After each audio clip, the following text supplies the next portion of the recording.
the core elements of Hadoop. There are 3 core elements of Hadoop. Those are HDFS, MapReduce, and Apache Yarn. Those 3 key elements of Hadoop, we spend time to also break them down into their different component parts. So like for HDFS, you have the name node, you have the data node, and we also talk about the architecture of HDFS and how it exists within the cluster, and from within the cluster you have the commodity server. From commodity server you have the disk. From the disk you have the data blocks. We spoke about all of that, and then I think that was probably where we stopped last week, before we continued yesterday with the lab work on practicing Linux command. So yesterday we practiced Linux command and VI editor command. We are going to continue with VI editor command, and then we are going to also start working on practicing HDFS commands.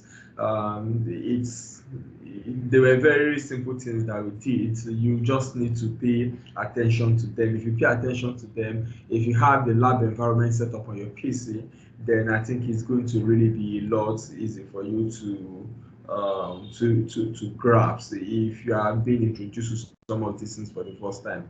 Then if time permits us, today we're also going to be looking at other components of the Hadoop ecosystem. Remember, I said that in the Hadoop ecosystem can be likened to your Microsoft Office. Microsoft Office is not a software. The same way Hadoop itself is not a software. It's a framework. It's a collection of many pieces of software together. At the core of Hadoop is where you find HDFS, Yarn, and MapReduce.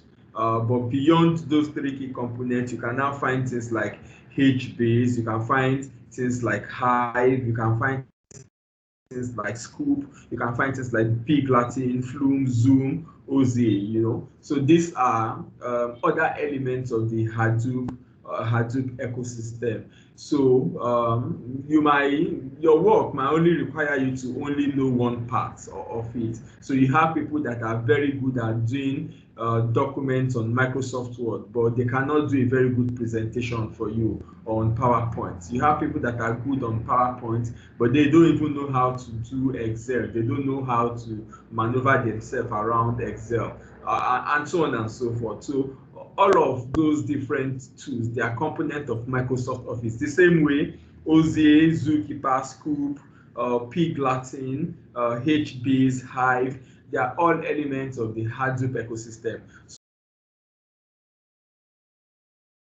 it's just for you to what is the tool that will get it done for you. Of course, you probably have seen people that will use Microsoft Word to go and create a table, or you also might have seen people who will use Microsoft Word to make a presentation, but of course, PowerPoint would do a presentation a lot better than how Microsoft Word is going to do presentation. So it's good to master the tool, or to even have that fundamental understanding of what the tool is supposed to do. So this afternoon we are going to be continuing with so yesterday we are going to be continuing what we did yesterday. So yesterday we practiced some Linux commands, very basic fundamental things that I'm sure people that studied computer science probably would have come across some of those Linux commands. So we did things like your present working directory. If you want to know your present working directory, HD user, my password is HD user. So if you want to know things like present working directory, it's PWD. If you want to find a file, within a directory, if you want to find a file within a particular directory, this is the command. You use find. You specify the location where you want to find the file, then you specify the name, the parameter which you want to use to search for the file. In this case, its name is what we want to search for, the name of a file that probably has a particular component.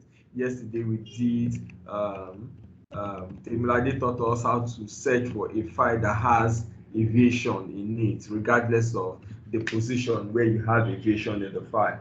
Then so we also learned how to print the content of a file using the command cat. We use the command cat to print the content of a file. So if you want to know the content of a file, you can use the command. You can use the command. You can use the command cat to print the content of a file. Then I think we also spent a lot of time yesterday to talk about the privileges, the access privileges to a particular file. So when you see all of these parameters, like so what we said yesterday is that there are 3 categories of user, and there are 3 categories of access that can be granted to any type of user. So note that there are 3 types of users, and there are 3 types of accesses that can be granted to a particular type of user. So you have the owner of the file, or the owner of the system, or the owner of the partition that you are working on, or the owner of the user, the computer user. That's like HD user in this case. That is the username that I logged in with. That is the user in this case. That is a category of user. You also have other users, but that belong to the same group with you have other users that belong to the same group with HD user. Those are other categories of users, and then you have other users that don't belong to the same user with Hadoop, with AD user. So we just to put that in context, imagine this is a class. I am a user. Everybody that is in this class with me are the other users that belong to the same group with me. Then there are other people that belong to other classes, but they don't belong to this. They don't belong to this class, but they are also users in their own right, but they don't belong to the same group, the same year group with us. Those are also users. So for these different categories of user, you might need to grant different types of access to these different types of users. So we spend time to look at that. So like for what you have on the desktop, so let me navigate to the desktop. So here on the desktop, if you do ls-al, so yesterday before we closed, we created the class. We created a file, class attendance.txt. So if you look at the access rights to this file, class attendance.txt, it has rw dash, then r dash dash, then r dash dash. So the first 3 parameters, these first 3 parameters are for the owners, or are for the owner of the file. They are for the owner of the file. These next 3 parameters are for other users that belong to the same group as the owner of this file. So if the owner of this file is HD user, this is the access right that HD user. This 3 is the configuration or the setting for the access right that HD user has on this file. And then if HD user belongs to Hadoop group, Hadoop user group, other users that belong to this Hadoop user group would have this access rights on this file. So they will be able to read the file, but they will not be able to write to the file or execute the content of the file. Then there are other users that are neither HD user and also do not belong to Hadoop user group. They would also be able to read this file, class attendance.txt, but they will not be able to modify it by writing to it. They will not be able to execute it. So we spent time to practice all of that yesterday. So a few things that we did not practice that I asked you to like read up in your material would be how to search for the content of a file. So in case you want to search for the content, what is inside a particular file. In case you want to search for what's inside the particular file, the command is there. That is item number 8 on page 11. It's a very simple command. If you want to kill a process, if there, at times your computer is hanging, you are seeing stuff like the page is not responding. If a page is not responding and you want to kill the process that is controlling that page, the command to kill a particular page is there. Then we also saw listing. I think I've also attempted the listing command this afternoon. If you have a command and you want to like have more understanding, you will want to like access the manual of that function. So ls is a command, for instance. Ls is a command. So if you want to like know how more information about that command, vi is a command. Vi is a command, you know. Vi is a command.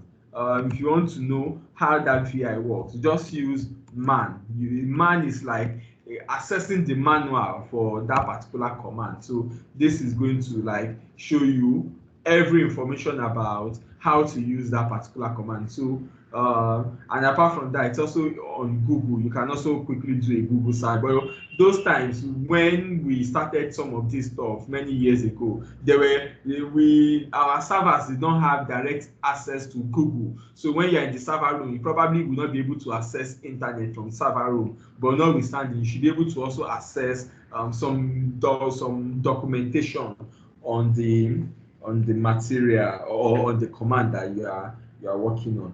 So let's continue from where we stopped yesterday. So yesterday we stopped on vi command. So we said that with vi command, vi command is very useful when you want to it's like a notepad. It's like an editor. It's like yes, it's like notepad. It's like test pad. It's like if you want to write, say, R command or Python script, for instance, or you want to write a HDFS command, you can actually write all of those commands within a VI command environment. Of course, that is like the old school way of getting it done. There are now GUI applications. There are integrated development environments where you can write your commands, which have very good front-end interface that you can easily manipulate, you know. So all of that have become a lot very easy these days. But notwithstanding, when you are working in an enterprise environment, if you are working in a very super enterprise environment, and you find yourself in a server room, for instance, in a server room where you have to work on a big data project, I want to assure you, you may not have access to all of those look and feel environments where you can easily access manual and stuff like that. So it's good to master how to use VI command, just because when you find yourself in that situation, so that you don't get stuck. So VI command, so say we want to create a file. So the name of that file is Saturday class. So yesterday we did a file for class attendance, and these were the people that were in class yesterday. Yesterday we had Ekwe in the class, we had Teblade in the class, there was Fatima in the class, Blessing was in the class yesterday, Ayomide was also in the class yesterday. So say we want to do another class attendance for those that were in the class today. It's just very simple. It's going to be VI and let's say Saturday class. So Saturday class .tst is a test file. It can be .php. Yeah, it can be .csv. It can be quit. Yeah. So it can be .csv, it can be .php, it can be .r, it can be .python, py, it can be anything. So you can actually use py to write your commands. You can use it to. It can be .bat. This is a batch file. Batch files are executable files in Linux. So to do this, so first of all, before I continue, I want to be sure if everyone has I'll just go around and see. I know if we have set up the virtual learning environment on her PC. I know Temilade has it. We're able to sort it out yesterday. Ayomide, do you have it on your PC now, or how far were you able? Yesterday I wanted to help you to troubleshoot it, but you didn't come back online. So how far do you have it set up now?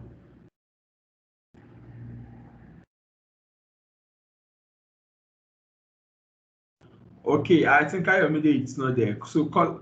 Okay, Temilade. Okay, okay, Temilade, please go ahead.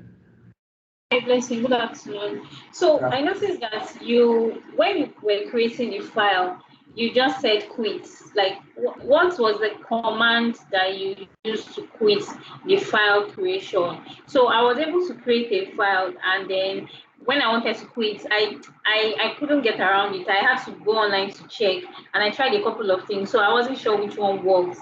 That's number one. Number two, if for instance, when you're typing this list of class attendance and you made a mistake, how do you backspace? Because when I tried to do backspace, it wasn't working. I don't know, maybe it's my keyboard setting.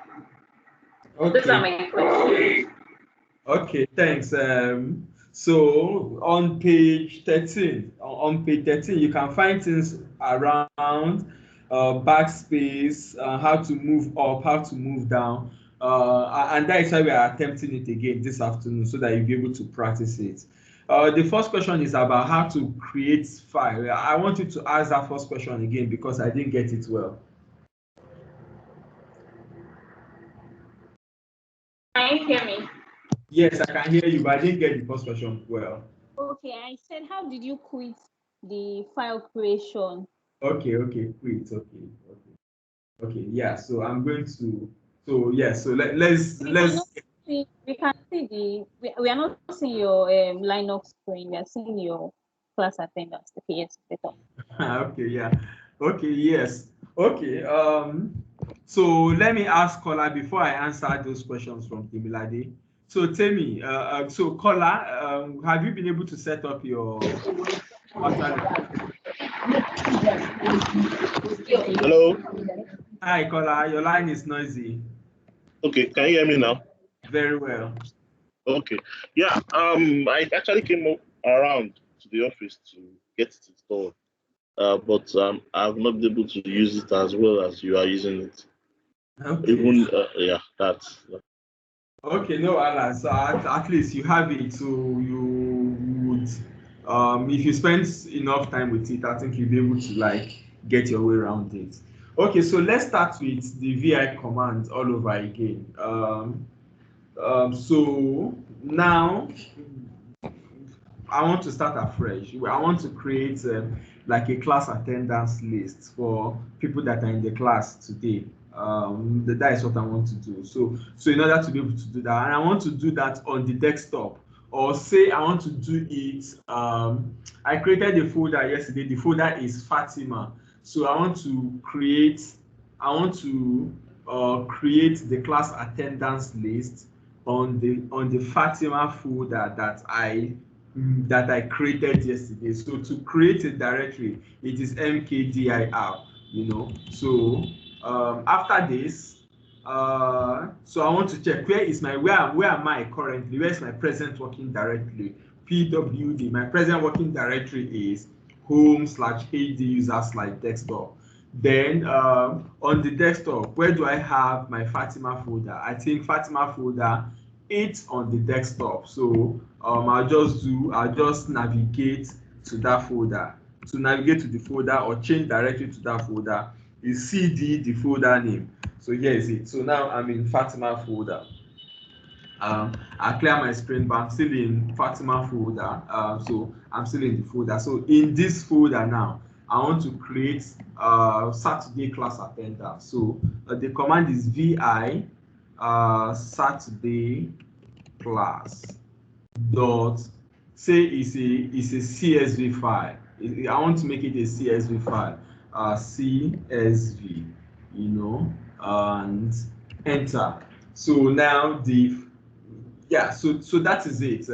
It has initiated the process for the file creation. This initiate the process for the file creation. So it has set up the environment.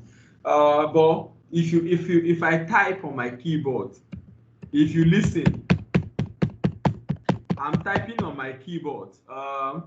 Nothing actually appeared until I typed until I clicked I on my keyboard. That was when something appeared on my keyboard. So there is insert mode. If you are not in insert mode, you will not be able to, if you are not in insert mode yet, you will not be able to override Q. Where is it? This. I want to exit this Q. Okay, so to enter insert mode, to insert anything on this dark screen or this environment that you can see, in order to be able to insert, I need to press I on my keyboard. So once you press I on the keyboard, you see that the cursor stops blinking. And when you press escape, on the keyboard, it exits the insert mode. But when you press I, it enters insert mode. So now you can see when I type on the keyboard, you can see everything that I'm typing, you can see it on the keyboard. If I want to stop typing, if I press escape, I have pressed escape. Now when I type, I'm typing, nothing is appearing on the keyboard because I have exited the insert mode. If I press I again, I'm pressing I. Just pay attention on the cursor. You can see the cursor is blinking. Once I press I on the keyboard, now I'm typing and it's appearing again. Once I press escape, when I type, nothing appears, you know. So take note of that. So I helps you to enter the insert mode. Then a few things. Temilade was asking, how do I go back and forth, you know? So if you want to go back, your back arrow key helps you to go back. Your forward arrow key helps you to go forward. Your down arrow key. This, I only have one line here. So if I had multiple lines, the forward, backward, up and down arrow key can help you to navigate back and forth. Now, if I want to do a backspace, I'm already in, I've exited the insert mode. So I can do my backspace. Backspace takes you back. But if I want to delete the whole line, to delete a whole line, if you press DD, I press DD 2 times. That deletes the entire line.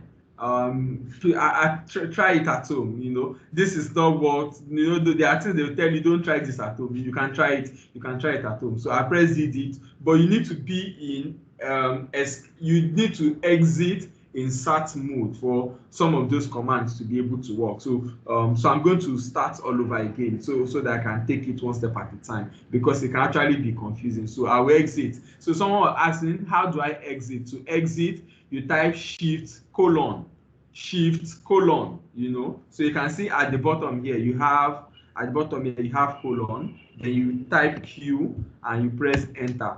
No, you to overwrite it, shift colon, then what is that sign again? Exclamation mark, then you press enter. So it exits. So that is how to exit. Without saving. There are other ways of exiting with saving. So I'm going to start that all over again.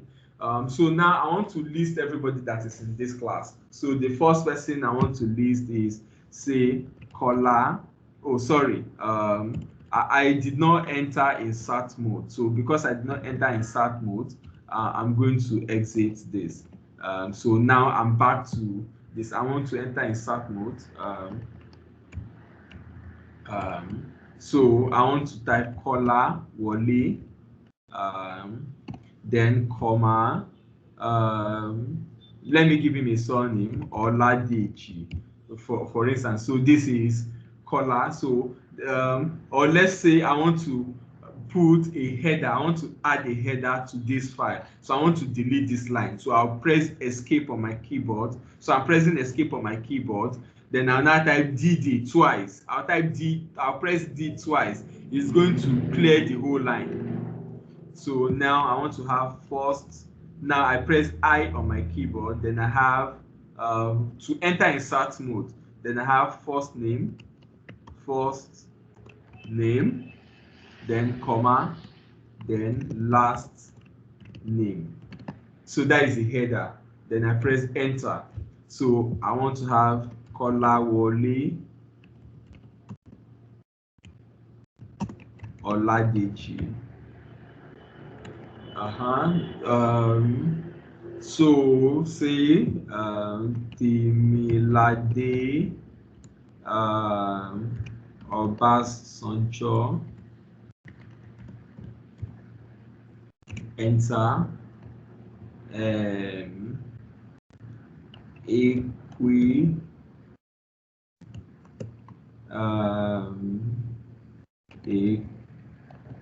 Eme.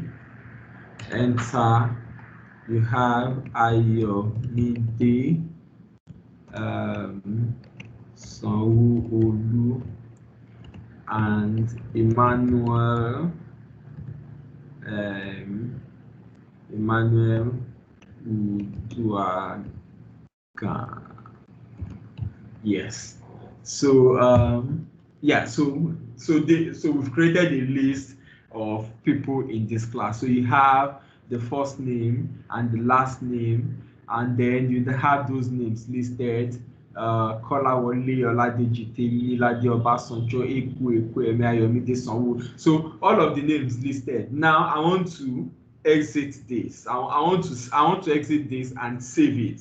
You know, you can exit without saving. So I want to exit this and at the same time save it. So I have to first of all press escape on my keyboard. So when you press escape key on my keyboard, you see the cursor moves back to it moves back to on top of N. Then you now type :WQ, :WQ, enter. Once you do that, the file is saved. So for you to be sure that the file is saved, when you do cat Temilade, I hope this answered some of your questions. Yes, it did. Thank you very much. Okay, great. Is there anybody that have issues with this? That have issues with this? Please, if you have issues with it, I would like to explain it all over again.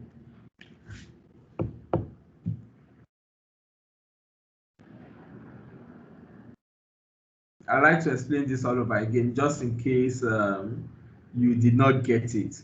But of course, the best way you can get it is actually to practice it yourself. So when you practice it, you run into some issues and then you attempt to get it solved. So on exiting, :Q apostrophe would help you to exit.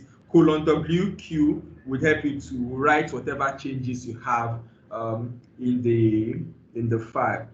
If you want to delete a line, DD. So let's say I have this. Okay, so where is it again? So this. So I want to delete, say, the first line. If I want to delete the first line, it's already in escape mode. It's not in insert mode. If I type DD twice, DD, you see the header is gone, you know. And if I enter insert mode and I press enter, so it takes it down. I can use my arrow key to navigate up. No, I use DD, escape, and I do DD. And in that escape mode, I can go up, then I do insert. Then I can reinsert my first name and last name, you know, and then escape, and I do WQ and I save. So the file is intact all over again. Yeah, it's intact. So you can see. So it's quite simple. You are definitely going to need it in your professional career as a data scientist. You are going to definitely need it. So be aware of the insert mode. I on your keyboard takes you into the insert mode. Escape turns off the insert mode, and then to move around the cursor, the up arrow key, down arrow key, left and right arrow keys can help you. To backspace can help you to go back, or H can help you to backspace. And then if you want to delete a line, D can help you to delete a line. If you want to delete a single character, X or X can help you to delete a single character, but you need to be out of the insert mode for you to be able to use all of that. Even to use your up and down arrow key or to delete, you need to exit the insert mode for you to be able to use it. So that is that on using VI command. I hope you actually got it. If you have any question, please feel free to ask me. So I want to proceed to page 15, where you have practicing HDFS command. So last week we spoke a lot about the Hadoop ecosystem, where we talked about the elements of the Hadoop ecosystem. We had within the Hadoop framework, you had the core components, which 3 elements make up the core components: MapReduce, HDFS, and Yarn. And you have other related projects, that are not part of the core components. Then we also talk about the architecture of HDFS, where we said that HDFS is mainly used for storing data within a distributed file system. So you have a very big data, and how you actually appreciate HDFS is when that data is large. When that data is very large, that is when you appreciate HDFS. If it's just a normal 2 kilobyte or 50 kilobytes or 5 MB file, you may probably not appreciate it. But if the file is like about, say, 20 gigabytes, it's 20 gigabytes of file that you want to manipulate, then at that point, if you are working with a relational database system, or maybe a notepad, you want to open a 20 gigabyte file on a notepad or a test pad, even if it can open it, you see how the system will slow down. It will now show an address bar, a status bar icon at the bottom that is showing how many percentage it has gone opening your file. You just see it dragging.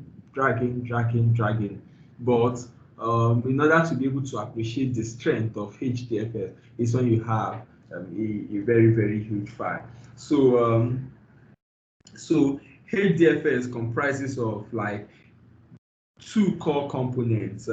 One of them is the name node, and as we said last week, name node is like an address book. It's like an index, like the concordance that you have at the back of your notebook, or your textbook. You have a concordance, that points you to where you can find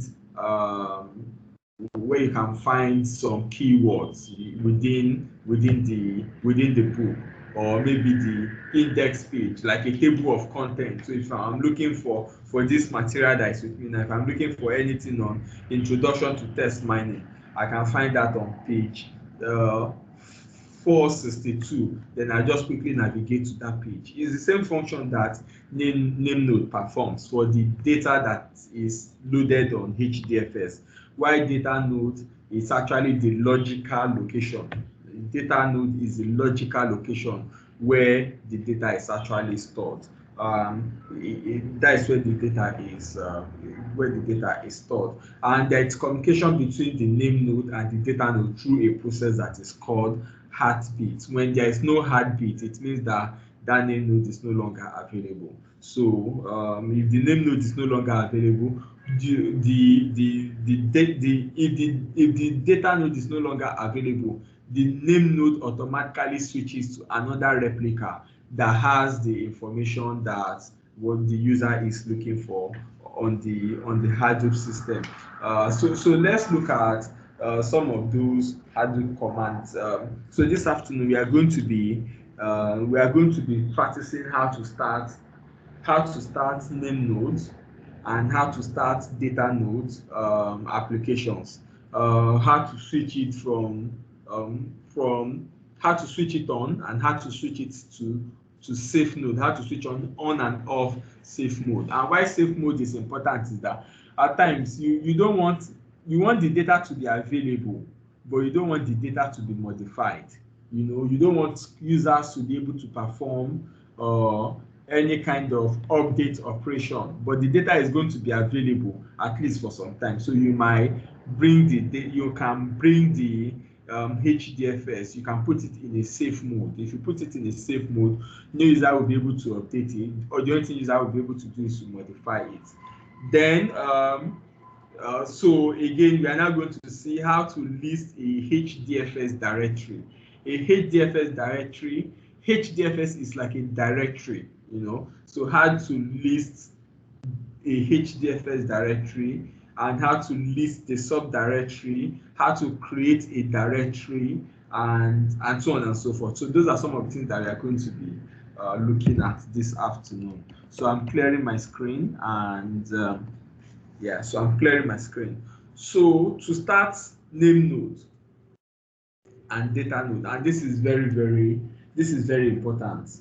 Why you need to start it is that if the application is, if you come to a system, if you come to an environment where HDFS is running or Hadoop is running, the first thing you may want to check is to know whether HDFS is running on that system, because it's a core element of the Hadoop framework. So in order to start HDFS, the command is start minus dash dfs dot sh. So this is the command to start HDFS.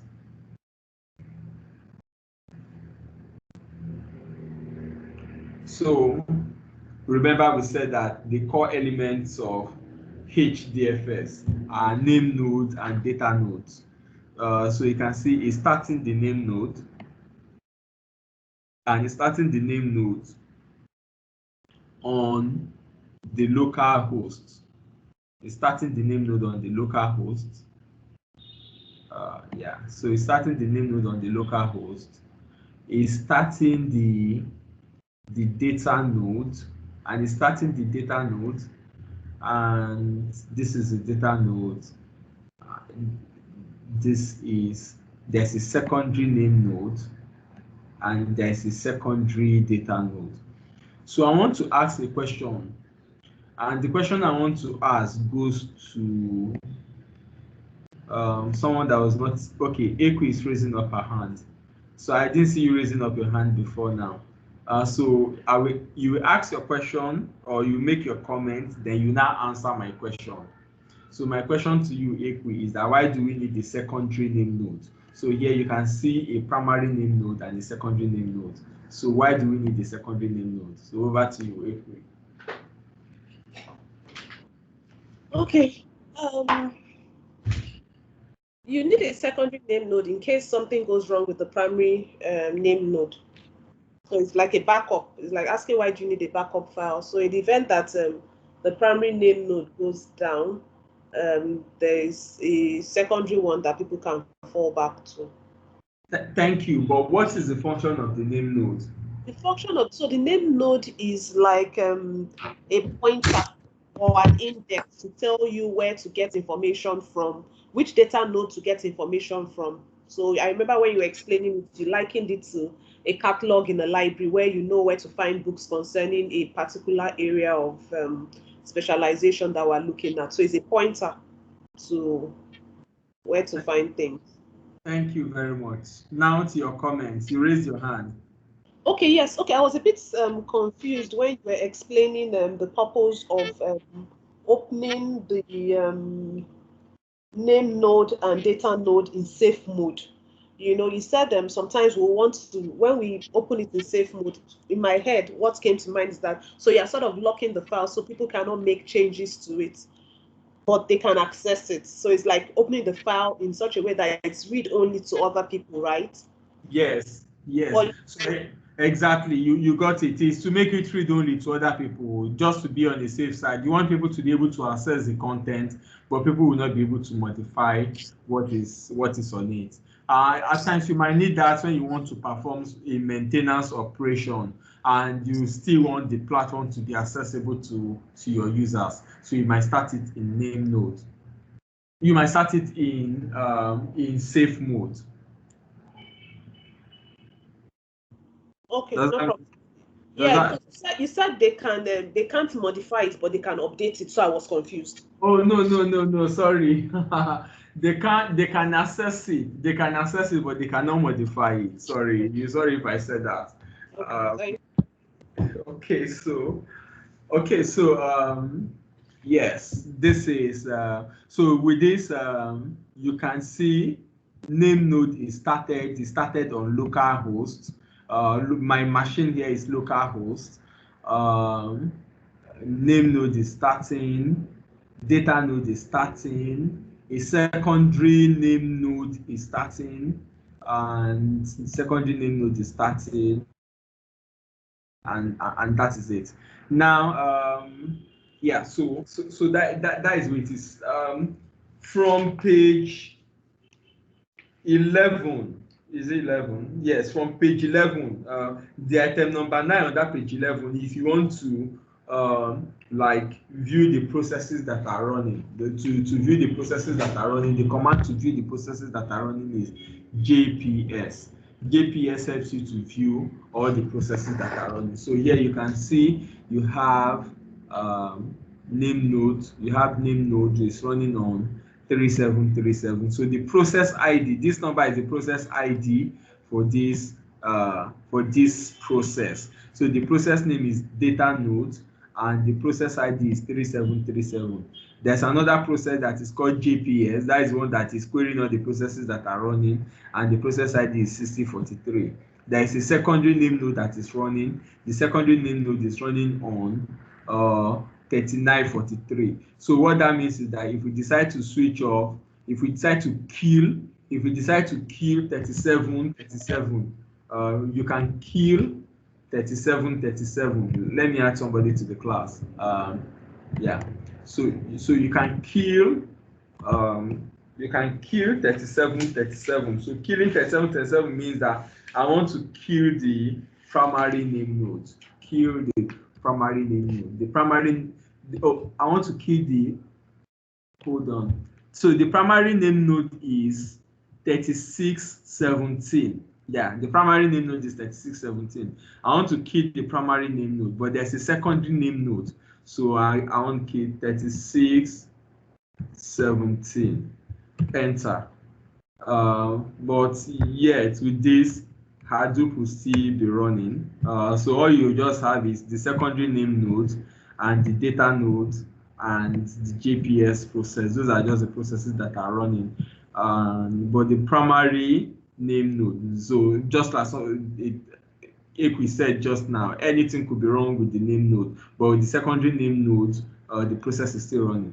But if both of them goes down, it means that HDFS and Hadoop will no longer function properly if both the primary name node and the secondary name node goes down. I think in the this is Hadoop 2. That's the third version of Hadoop that is currently undergoing beta testing. In that new one that is undergoing beta testing, I think I've not explored it properly.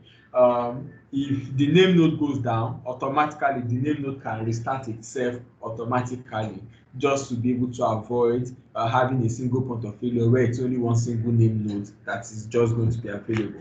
So essentially that is how to start name node for this is how to start HDFS. Remember, there are 3 elements that make up Hadoop, 3 core elements. One of them is HDFS, the other one is yarn, and the third one is MapReduce. So the next thing that we want to start now is yarn. Yarn is start yarn.sh.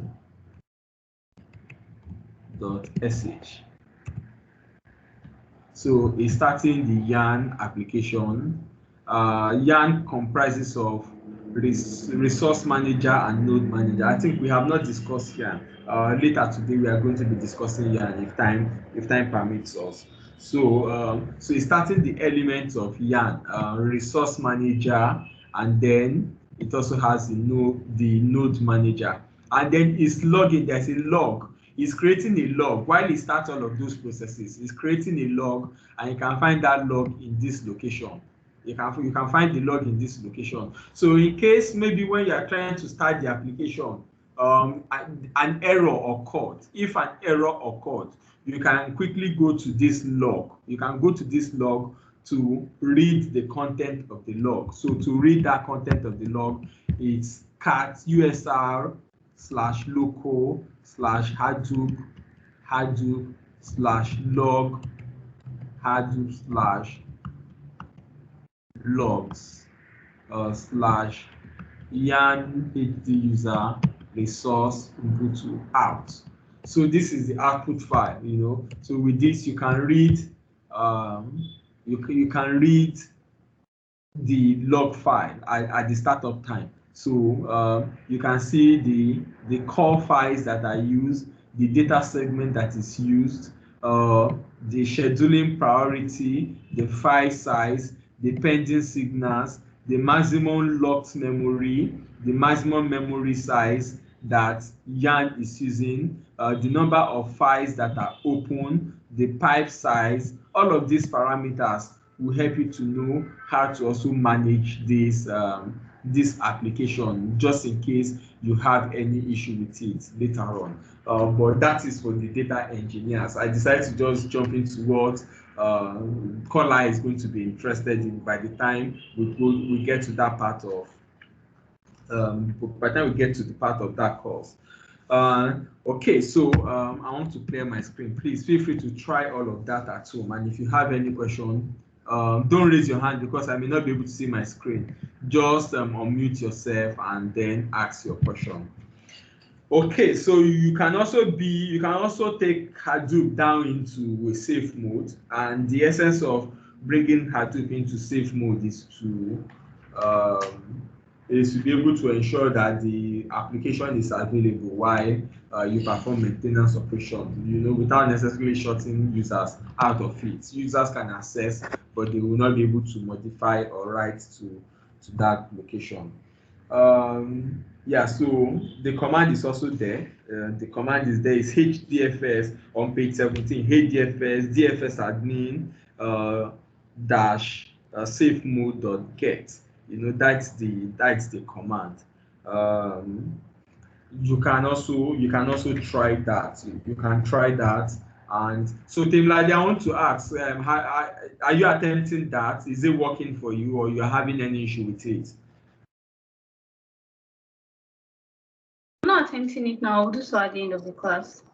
Okay, thanks. Let me ask, Ayomide, are you attempting it, or you are still having issues with your virtual learning environment? Ayomide's screen seems to just be on. I'm not sure if he's there by his screen. The screen is just on. Okay, so okay, Ayo, you're okay, good. Please go on. I can't hear you. I think your microphone was muted before.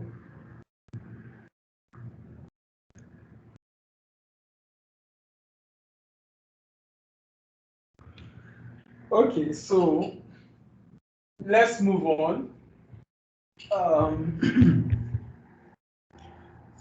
Okay, so when we run some of those commands, at times you see some errors.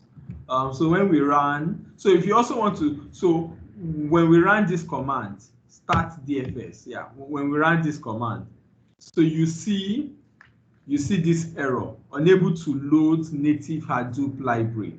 You see this error running. So you see, unable to load native Hadoop library for your platform. So it's using built-in Java classes where it's applicable. Now it started name node. Remember, I shut down name node and it restarted the name node. But for data node, it says that it's not starting it. I need to stop it first before I can start it. For secondary name node is running on this particular port. Secondary name node is running on this port. If I want to start it, I need to stop it first. Then it threw another error. It's a warning. It's not really an error. It's a warning, and that error is saying that it's unable to load the native Hadoop library. But it's using the built-in Java classes where applicable. So I'm going to explain what this means because it's very, very normal when you're practicing this by yourself. It's very, very normal for you to encounter errors. In fact, learning programming or learning stuff like this would not make sense until when you have encountered some errors. It's when you encounter errors, you probably encountered those errors a couple of times, then you encounter the error, then you try to troubleshoot the error, then you know how to work yourself around some of those operations you intend to perform. So now, what is this error message? What is it all about? So in programming, there is what they call libraries. So say you want to perform a particular kind of operation. There are libraries that you call. So those libraries understand the functions that you want to. The libraries have the functions that can help you to perform the operation that you want to perform. So say you are so look at a mechanic now. There's a mechanic and there is an electrician. All those car electricians, they call them rewire, you know. Those guys are the core rewires. So if you take your car to a mechanic, within his function, there are some operations he can perform. He can change the shock of your car, he can do some stuff. But there are things he will not be able to do. He will say that, see, I need to call a rewire that can fix this stuff, an electrical engineer, a car electrical engineer that can fix this stuff, this electrical stuff in your car. I don't have all of this stuff within my function. So the same way in computer, it's also like that. So when you are performing some functions, when you are performing some operation, there are libraries that have the functions that you want to perform. When your computer don't have those functions, or if you cannot properly point your computer to where when you cannot point your computer to it's like a toolbox. It's like a toolbox. A library is like a toolbox where you have different set of functions that you can use to perform an operation.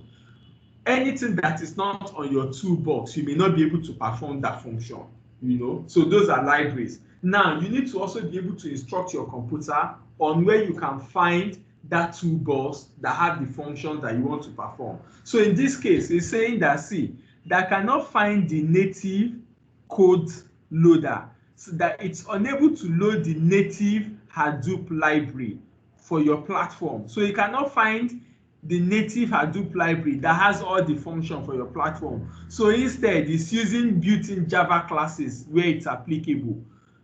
So in some cases, if it continues to use these built-in Java classes, anytime that could no longer find some of the functions in these built-in Java classes, it's going to throw error. So it's important that we now point this computer, this machine, to those to the library, this library that I could not find, this native Hadoop library that I cannot find. It's good that we point the PC to those locations. In order to be able to point it to those locations, the command is Hadoop operations. So this is what they call setting class paths. What we are doing is called setting class paths. Is djava dot library dot path. It's equal to, so this is like the class path for Hadoop library. User local Hadoop library native. It's just as simple as that. Then I press enter. So what he's saying is that so now I've pointed this machine. I've pointed this machine to the native Hadoop library, the location. So this is the location. This is the path. user/local/Hadoop library native. This is the path where you find the native Hadoop library for this particular platform. This is the part where you find it. So I'm giving the computer instruction that anytime you want to run Hadoop function, go to this particular file path. Go to this path. This is where you find the library that has all the information for all the Hadoop command. So what that means is that if I want to run my, say I want to run my start DFS, I want to start my Hadoop function, I want to start it again. Let me just kill it. I keyed it the other time. So JPS. So JPS. So if I want to kill it, now, what command do I run? Let me ask someone. If I want to kill the primary, data node. If I want to kill the primary data node, I want to ask, who do I ask? Emmanuel. I want to kill, yes, I want to ask Emmanuel. Emmanuel, if I want to kill the primary data node, no, I want to kill the primary name node. If I want to kill the primary name node, which command do I run? If I want to kill the primary name node. Hello, can you hear me? Yes, I can. Not which Emmanuel is talking. I'm asking, no, not your own Emmanuel. I'm asking another Emmanuel. He's there, he's hearing me. Not your own Emmanuel.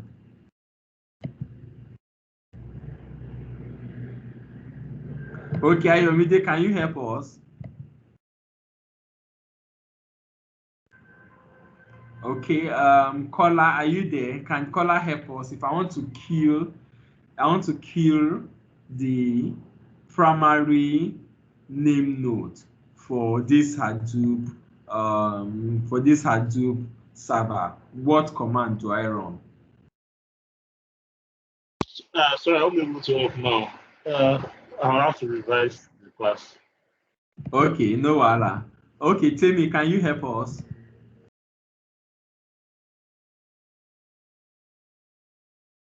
No. Louder. The time I went off, so I wasn't paying attention. The time I went offline, so I wasn't paying attention. Okay, so it's kill -9. So it's kill -9. It's also in the textbook. It's kill -9. So the primary name node is on process ID 4722. 4722. Then you press enter. It has keyed it. If you run your GPS again, you see that the primary name node, it's no longer running. It's the secondary name node that is running. So if you want to start it all over again, you can run this command. Now, if you remember, the last time we ran the command, it was saying unable to. I'm not seeing your screen. You are not seeing my screen? Okay. There was a time lag. I just saw the Q command you wrote. Okay. So the last time I ran this command, you saw error like unable to load native Hadoop library. But now, after I have set the environment, I've set the class path. After setting the class path, so I set the class path for the native Hadoop library to this location, user.local.hadoop.live. After setting this, if I run this command again, you see that it's going to come without that error message. You see, so it's not going to give me that warning again because I've properly set the class path for my Hadoop function. So of course, when you're also running this, you are going to encounter that error. So you can see that it's running now without any warning or without any error message. Thank you, everyone. When you practice it, then you'll be able to drive down the whole knowledge, and you probably understand the essence of why we do some of those things that we are doing. So I'm clearing my screen again. So now, so let's run some file system command in Hadoop. and it's very similar. It's very, very similar to those things that we have done with Linux command. In Linux command that we practiced yesterday, you remember very well, we created directory, we copied something from one directory to another directory, we moved something from a directory to another directory, we changed the access permission to a particular file, we changed directory, we queried our present working directory, etc., etc. Is similar operations that we are going to be performing under Hadoop itself, you know. So it's similar operation that we are going to be performing under Hadoop. So let's start with a command to okay, so let's even start with listing. Let's list listing. Let's start with listing a Hadoop root directory. The same way Linux has its own root directory. Remember, this is the root directory for Linux. If you do pwd, you know, we demonstrated this yesterday. This is equivalent to the C drive. It's equivalent to the C drive that you have on your Windows computer. Here's my Windows computer. This is my C drive. So this C drive is my root directory. This is your root directory. This is similar to the root directory in Hadoop. So I'm navigating back to where I was before. So pwd, now I'm back to the folder and into the Fatima folder on the desktop. Now I want to do a listing of the root directory on Hadoop, on HDFS, you know. So in order to be able to query the root directory on HDFS, the command is HDFS DFS, then you run your command, list what you have on the root directory. So what does this mean? This is running, this is list what you have, list the folders or the files that you have, list the content. This is list the content of the root directory of HDFS. Remember, HDFS is a file system. Is it too technical? It's not interactive like yesterday, so people are not asking me questions. So am I sounding too technical? Who do I ask? April, please assess the class and tell me how I am performing. Are you following, or I am too advanced for my audience?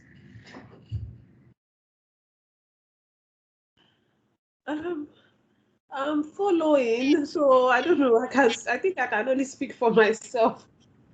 I'm following, but you know, maybe a bit slower. Because I'm also not practicing as the class is going on. I'm just trying to write as much as I can, then I'll practice later. So I don't know, except you want to say something and have us try it. But I don't know if that will not slow down the class. So I'm trying to write as much as I can. Okay, thanks a lot. So let me ask Ayomide. Ayomide, I want to hear your comment. So how do you assess how you are assimilating what we are teaching? Am I too fast? Should I slow down a bit, or should I continue at the same pace I'm going?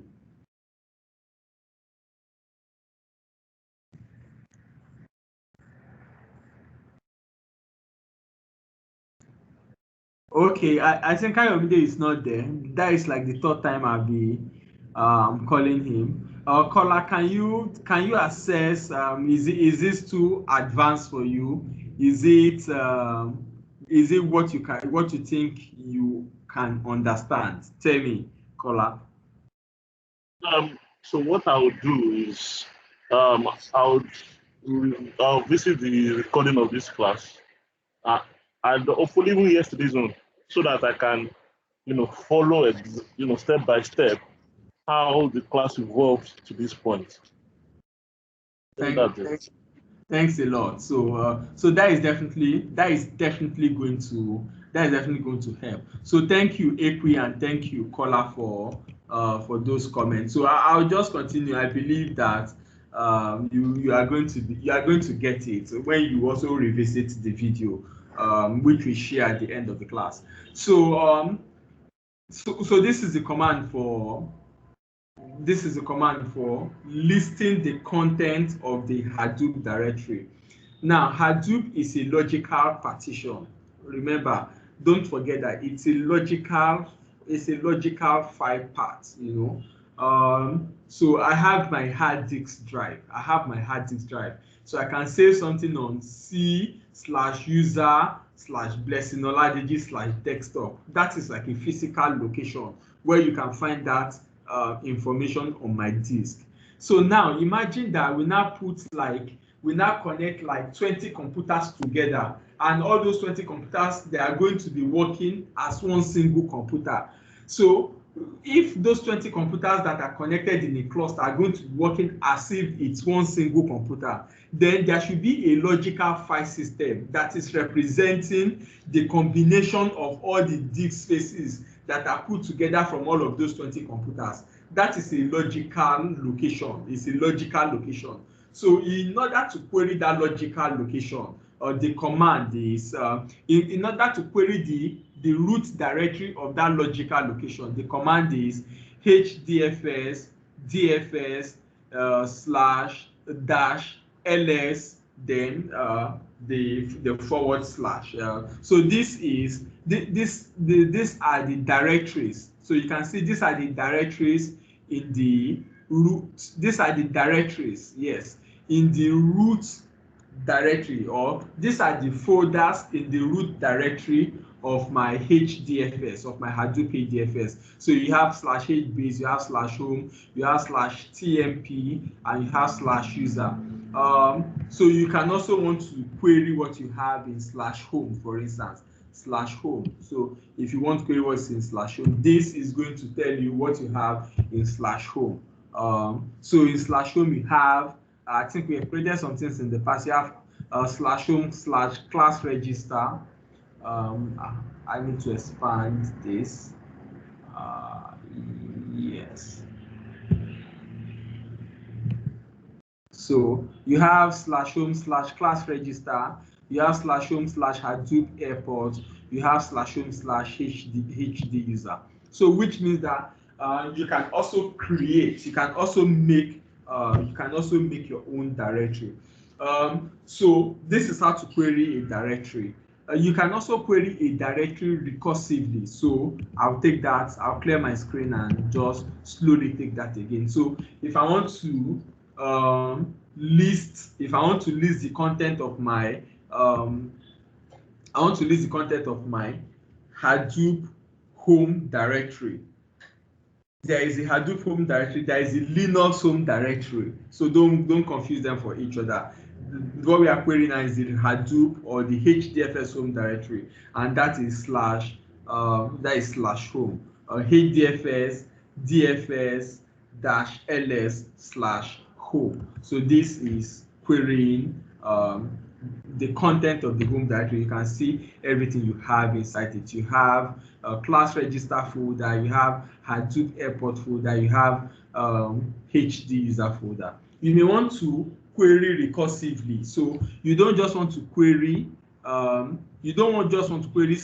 folder alone. You want to query what you have in /home and what you have inside /home. So you have class register inside /home. You also want to query what you have inside class register. You want to query what you have inside Hadoop airport. You want to query what you have inside HD user. That is a recursive listing. So if you want to do a recursive listing, the command is HDFS. Let me clear my screen and just write it out. It's going to be HDFS DFS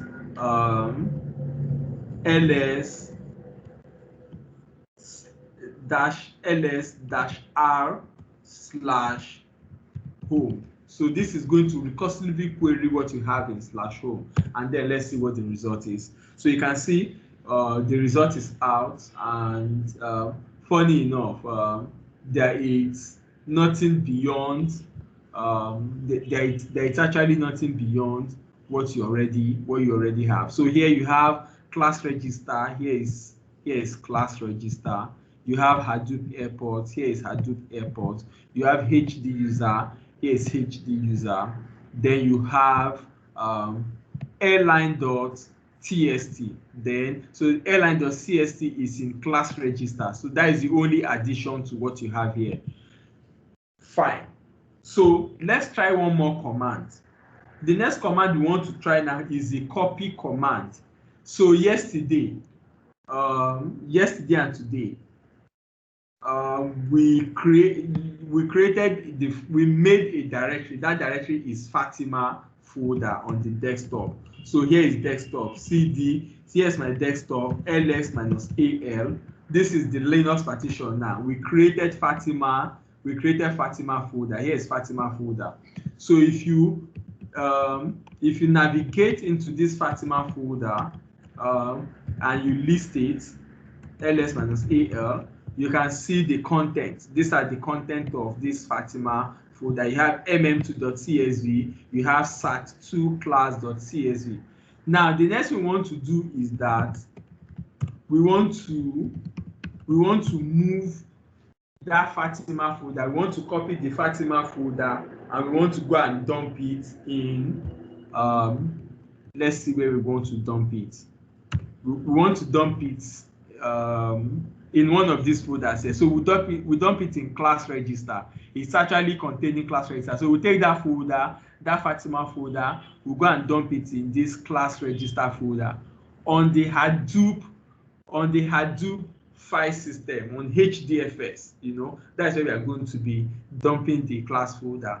We are taking it from the physical location on the Linux desktop, and we are dumping it in this logical location. So in order to be able to do this copy is different from the CP that you already conversant with, from the one that we practiced yesterday. So in order to do this, the command is hdfs dfs / copy from local. I need to grab a cup of water. So copy from local. So this command means copy from your local machine. And what am I copying from local machine? I'm copying Fatima. I'm copying Fatima from local machine. And where am I taking it to? I'm copying Fatima from my local machine and I'm taking it to /home/class register. So I will explain what this means. This is that I want to run HDFS command. That is what it means. And the command I'm trying to run is the copy command, copy from local. So I'm copying from the local computer into the Hadoop directory. So what do I want to copy? I'm copying the Fatima folder. I'm copying Fatima folder from the desktop. So my current location is desktop. So I'm copying what I have on the desktop, which is Fatima, and I'm dumping it on /home/class register. Then I press enter.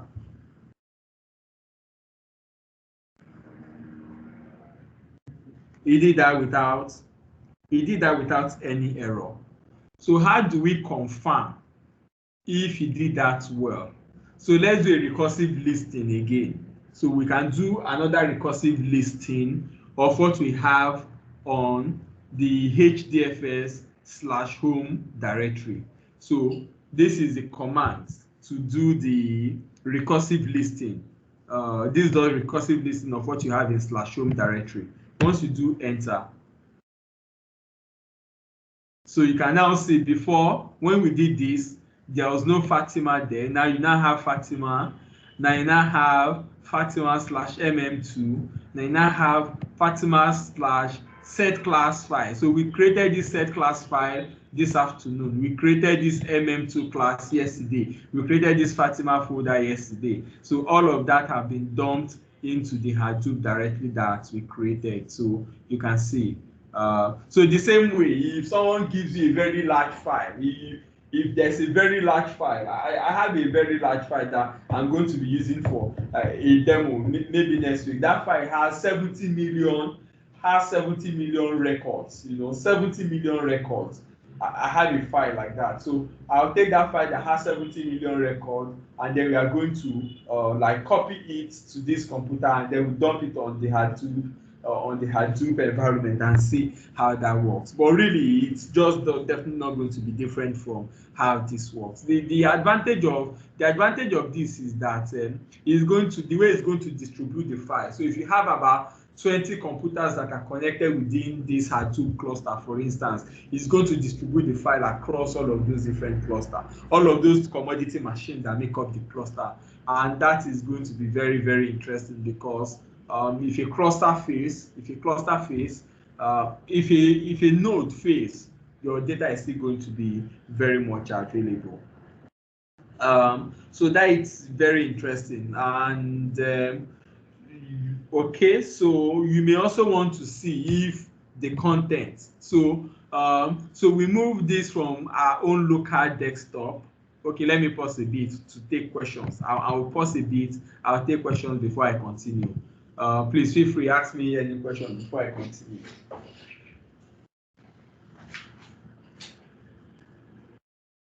Emmanuel, any question?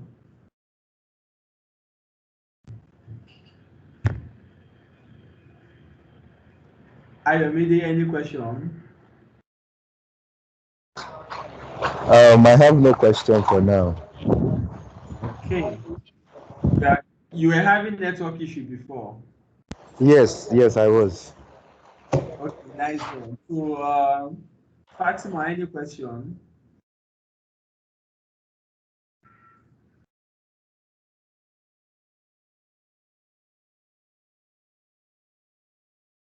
Fatima, any question?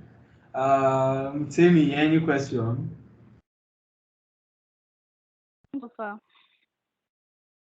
Okay, Ekwe, any question for me?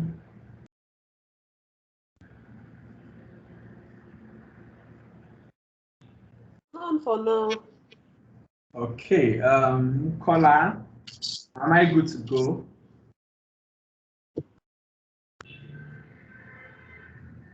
Yes, you are good to go. Okay, thanks a lot. So I just wanted to make sure that I have your attention. Thanks everyone for that feedback. So so what we have simply done is we have moved a file from a physical location, from the physical machine or from the local machine to a logical location, that is to the Hadoop location, which is something that you are always going to be doing if you are working with in a Hadoop environment. There's a big file. So a guy was working on a United Nations project. Yes, I had a former university colleague that was working on a United Nations project like that. So they wanted to assess the impact of global warming. Yeah, they wanted to assess the impact of global warming, and they have generated a lot of what is it called again? Where all this weather forecast kind of data over a long period of time. I think over a period of like 20 years, and they wanted us to use that to forecast what the effect of global warming is going to be on some particular location in Nigeria. Huge file, 20 gigabyte file. So the guy was lamenting that, blessing, how do these guys want me to even analyze this file? That I don't have anything that can open the file. He didn't have anything that can open the file. So the guy was simply stuck. We're able to crack that project for this, my colleague. We're able to crack it for him with just simple Hadoop cluster. So we just took like maybe 5 computers, we just connected them together within a cluster, and we're able to.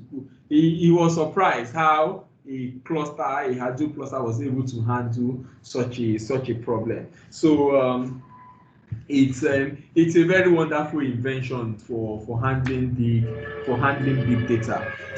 So if we want to list the content, next, in case we want to list the content of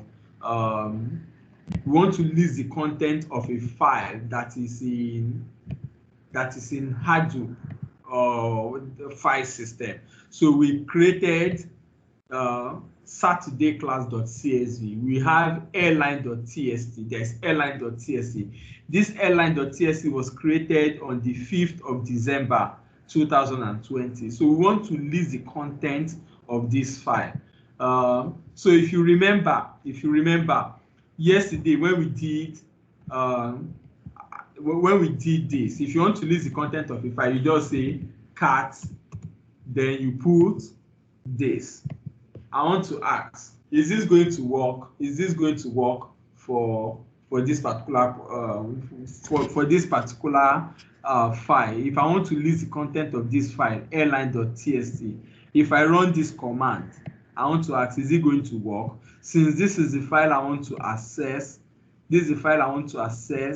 and this is the command for listing the content of a file. So if I run this command, is it going to work?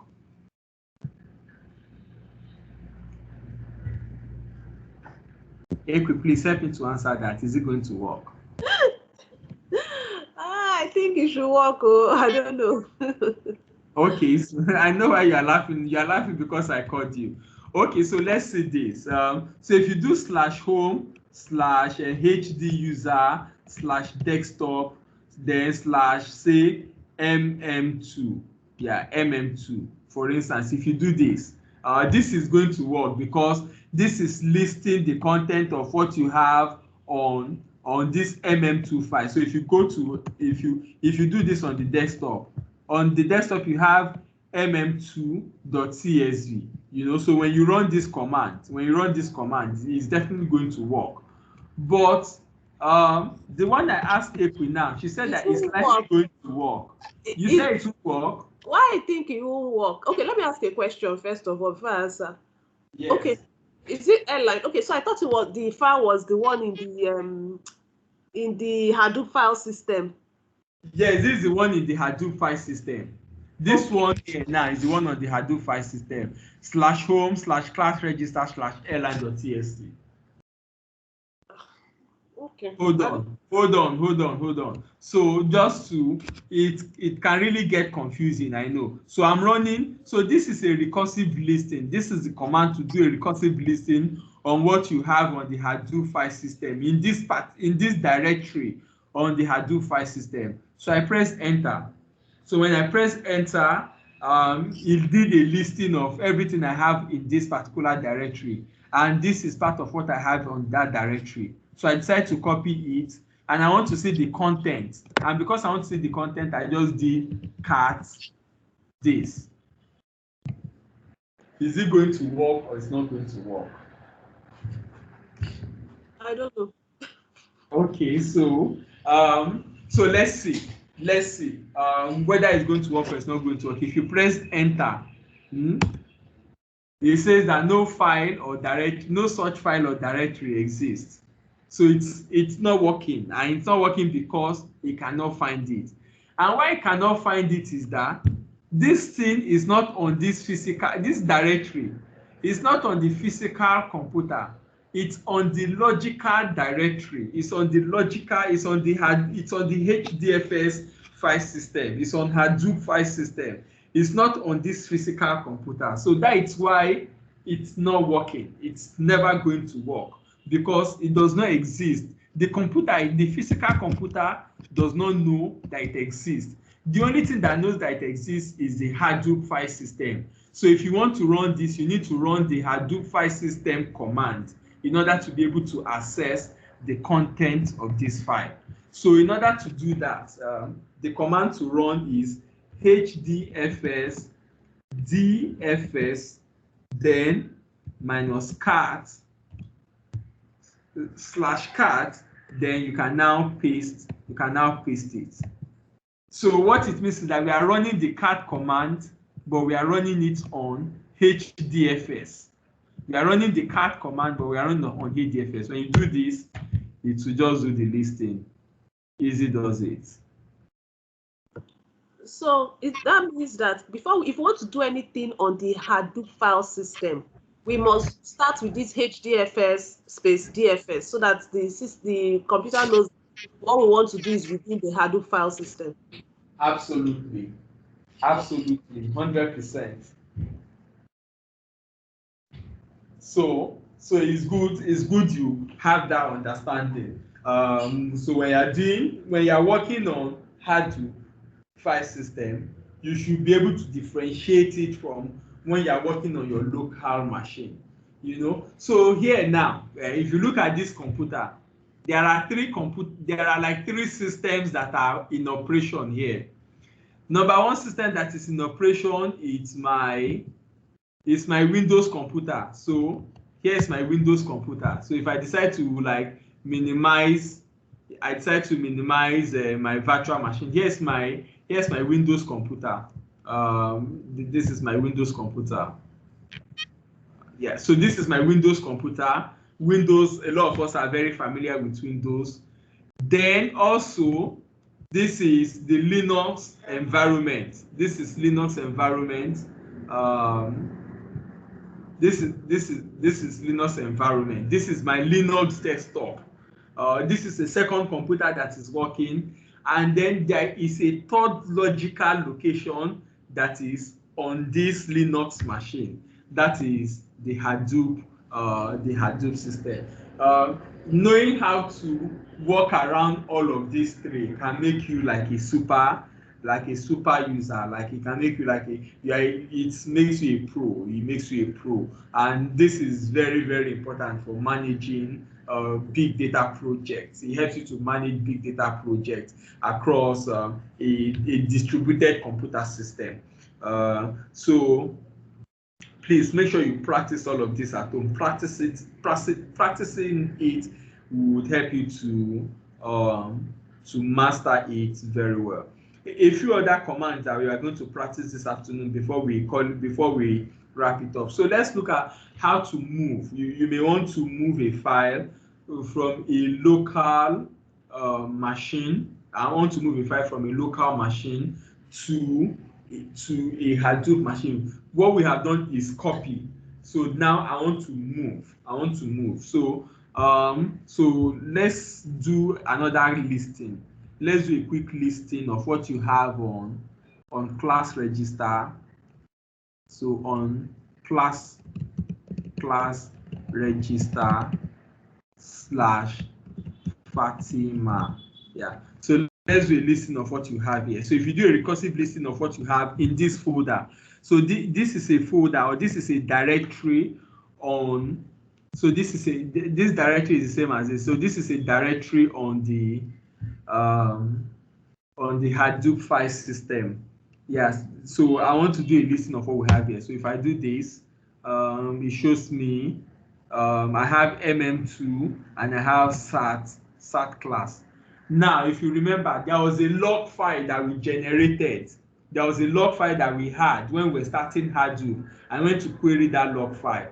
Now, I want to move that log file.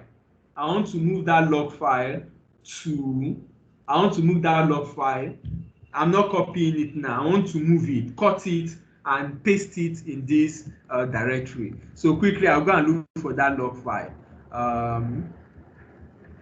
I'll quickly look for the log file. Yes, so this is the log file. And so I will delete this. Then I will do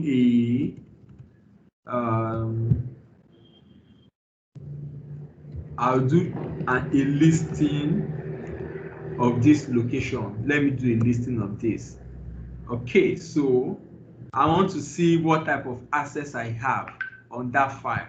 I have a read write. Okay, I think for that file, I want to see the type of access I have.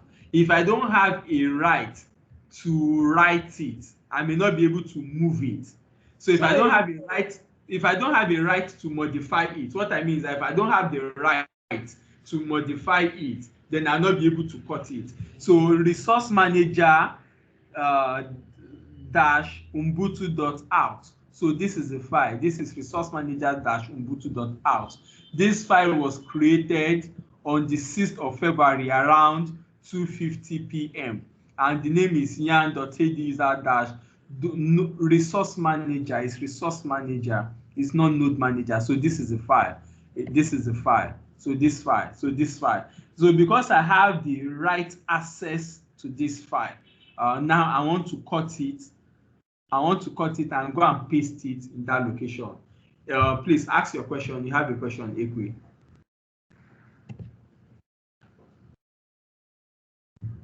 Yeah, okay. My question was, I've noticed several times there are toggling commands that you've used in the past.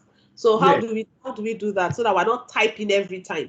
Up arrow, up and down arrow key. Okay. I'm using up and down arrow key to move around. Thank you. So that can help you to save time instead of having to type the long. Okay, so now I want to move this file and I want to move it to, so two things I'm going to do. So this file, this particular file, HD user has read-write access, on this file. It has read-write access on this file. For this one, it also has, on this second one too, it also has read-write access on this second file. Or let's say this log file. So these two files, this log file, it has read-write access on this log file. So I'm going to revoke, the first thing I'll try and do on this one, the first one, the log file, I will revoke the write access for HD user on this file. That is the first thing I will do. I'll make it read only. Then I will leave this other one. I'll leave this other one as read write. Then I'll now try to move both of them to that partition on. I'll try to move all of them to.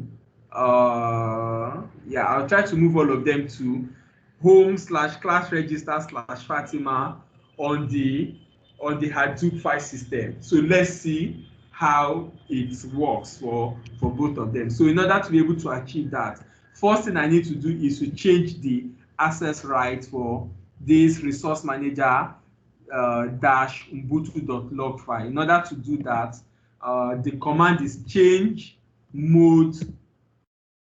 I want to make it read only. So if I want to make it read only, it's going to be 444. Yes. So to make it read only, I want everything to be read only. It's going to be change mode minus R 444. Then the file name is can I remember that partition, or it's going to slash user slash okay, so I cannot remember. I can't remember the whole stretch. Let me see. I cannot remember the whole stretch. So okay, yes. So this is it. So this is going to be change mode minus R 444. 444 means everything read only for everybody. Then logs, then it's going to be yarn HD user resource manager ubuntu log. So I'm making this file, this particular file, I'm making it read only, while I'm leaving this one the way it is. I'll now try and move both of them to that Fatima folder on my Hadoop directory. So I've successfully achieved this. So if you query this, you can see this file, the log file is RRR, which means I can only read it, I cannot cut it, I cannot move it. While this one is, I can move this. So now the next operation I want to perform is to move. So in order to move this file, so I'll move this one first. I'll move this one first. In order to move this file to that location, so it's going to be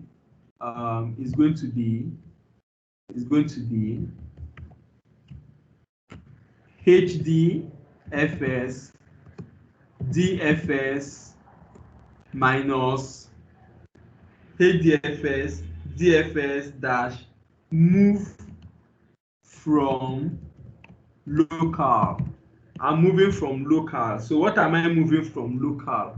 I'm moving yarn resource manager dot OUT out. So this is what I'm moving. And where am I moving it to?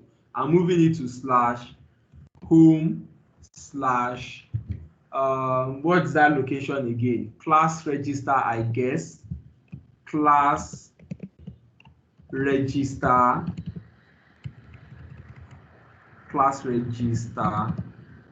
slash Fatima. So I'm moving this. I'm moving the file from. So let me explain this. I'm running a HDFS command. I'm moving from local.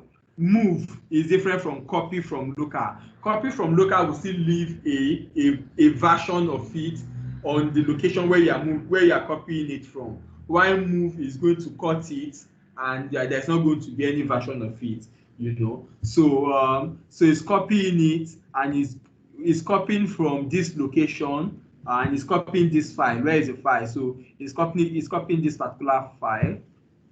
Where is it? It's copying this particular file, and is going to dump it in slash home slash class register slash Fatima. So let's do that. Yes, so he did it. He did it without any issues.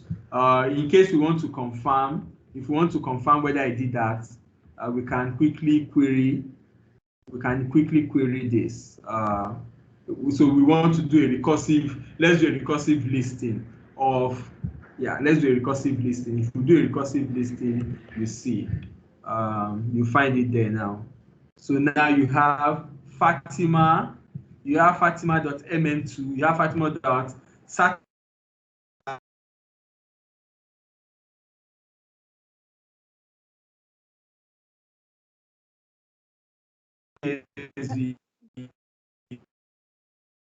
Hello, listen, I can't hear you. Your line is breaking.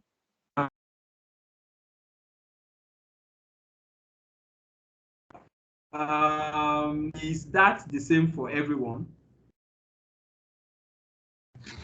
Yes, it was, but I think you're clearing up. No. Ekwi, can you hear me well? I can hear you Fatima, now. can you hear me well? But you couldn't hear me before. Yes, but it's fine now. The last thing I heard was sat. Wow. Okay, so okay, I'll try and do a recap. I'll try and do a recap of everything that but what I'm trying to do, what I'm trying to do now is that so before now we change the. So for these two files, there are two files here. Look at these two files. I decided to change the access rights for these two files. So this one is yarn.hduser resource manager.ubuntu.out. I left the access permission for this file to RW, so the user can read it and write it. While for this one, ubuntu.log, I revoked the right access. Which means that the user cannot modify it. If a user cannot modify it, it means that the user cannot cut it and paste it somewhere else because it does not have that permission. You can only read it, but cannot modify it. So that is what I did. So after I did that, then I ran a HDFS command. So here I ran a HDFS command. To move the file that I did not modify the access permission. That is this one. To move this file from local machine from this location to move it from this location and put it on the Hadoop logical location. And after we ran that command, then I now came to check whether I did it. And here you can find that I did it successfully well. Now, the next operation I want to perform is the log file. This is the log file where I modified the access right to only read only. So for the one that I modified to read only, I want to see how it's going to perform that operation. So I want to run the command now and see whether it's going to move the file. It did actually. So let's see. That is strange. I don't know how he managed to move it. So the log file is there. So I think something has modified, something actually modified the access right. So let me see if the access right was modified. So let's see. So the log file. So you can see the log file has changed back to read write. So because the log file has changed back to read write, that's why it actually did not fail, because the access right had changed to read write. I will just do that. I'll do it quickly. I'll do it quickly before the access right changes again. So I want to do this. What is it saying? Change mode ubuntu.log. Where is ubuntu.log? Here is yarn hd user node resource manager. Oh yes, I have moved it, and because I have moved it, now I want to modify. I want to modify the access right. It said that the file does not exist. The directory does not exist because it does no longer exist. It's been moved away from this particular location. But I think because the Hadoop process is actually running in the background, after I modified the access right, the Hadoop process have reset the access right to a read write for that user. So maybe I think what I will need to do is to shut down the kill the Hadoop process. Maybe let me kill all the Hadoop process. I'll stop the Hadoop process. Stop dfs.sh. Let me stop all the processes that are running.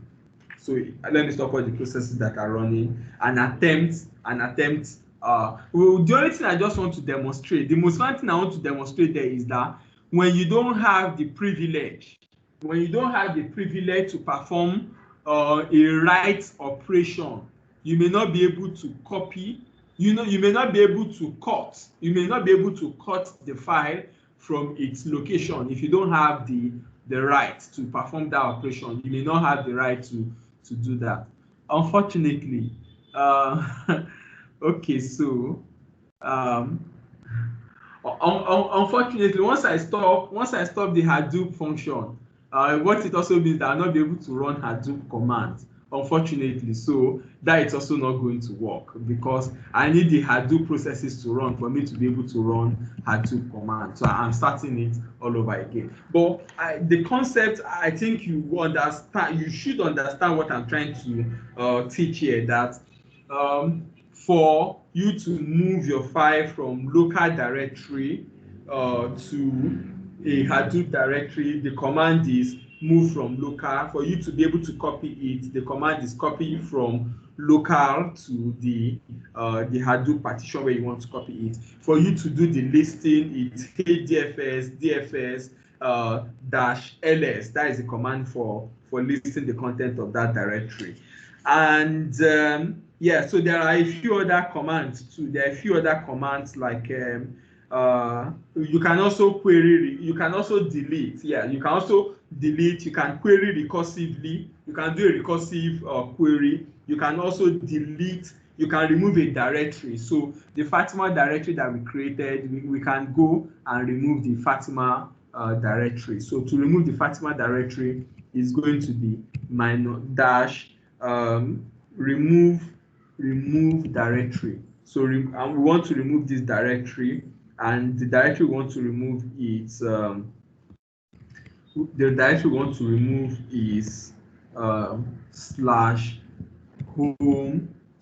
/home/class register.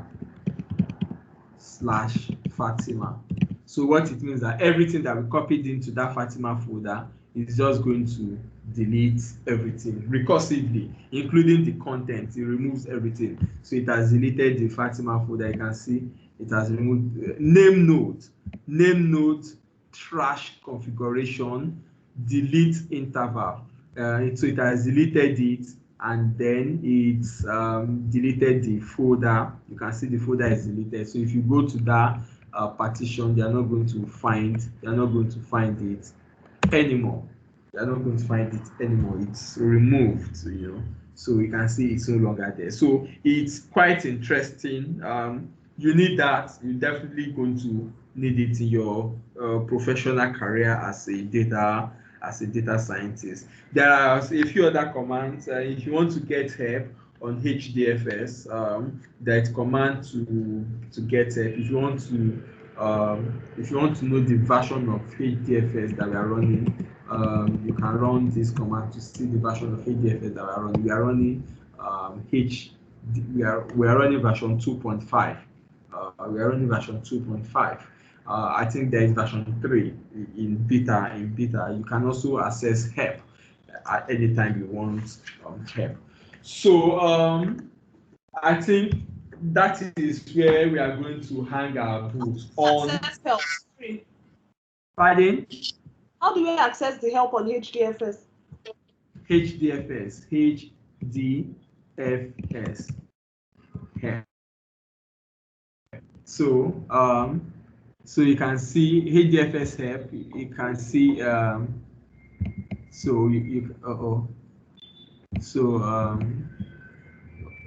too fast. Yes. So you can see HDFS. So to run file system command on the file system supported in hardware is HDFS. To format name node in DFS file system is name node format. To run DFS secondary name node is secondary name node. That is a command. Name node is the command that you run to run DFS name node. Journal node is the command you run to access journal node.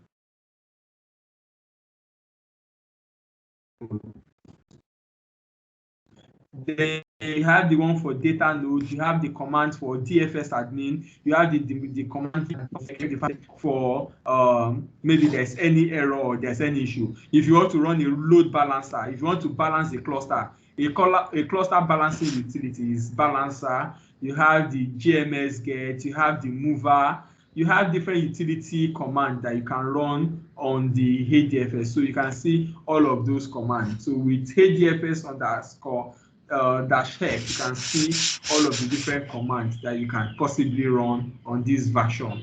Of course, they will come with their different parameters. You also need to look up the whatever parameters that you might need in order to be able to run whatever command you want to run. So let's say mover /help. So Linux cannot find mover. This is actually HDFS mover /help. So if you want more information on HDFS mover /help, so these are all the different parameters that you need to put in front of it. So HDFS config, HDFS/D, HDFS/fs, JT file, and so on and so forth, and what is the function of those parameters. They are all right in front of it. So you can access the help by running HDFS help or HDFS, then the parameter, it could be HDFS DFS help. You can run HDFS DFS help. So here you can see all the different parameters that you can also have in front of DFS help.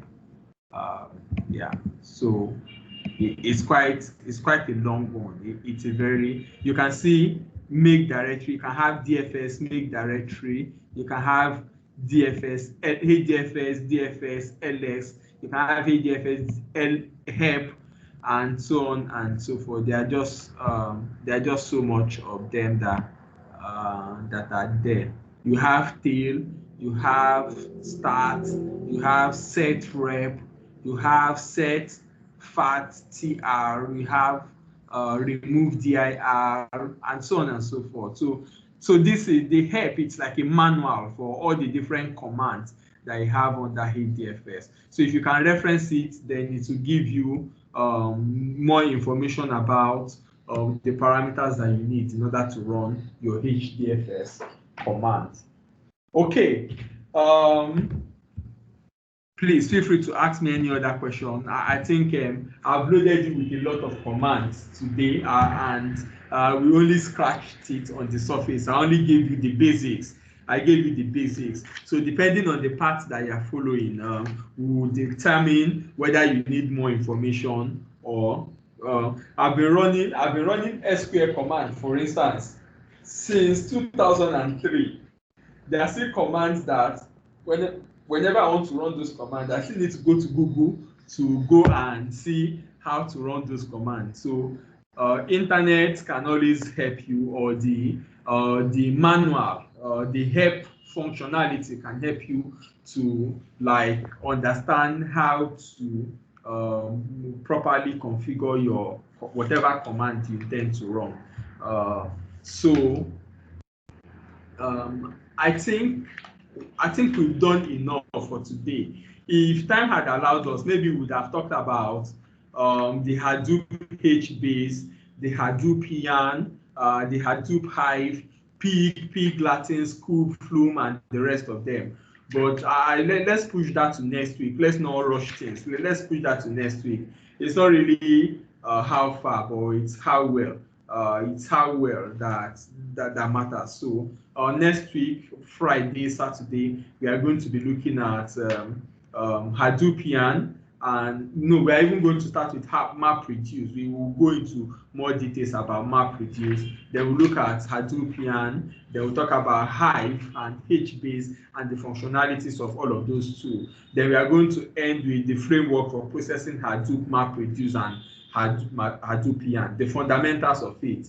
And at that point, then I'm going to hand you over to, once we are done with that, I'll hand you over to another lecturer that is going to take you on understanding analytics, or any other thing that comes after on, whether you are doing engineering or whether you are doing the analytics track.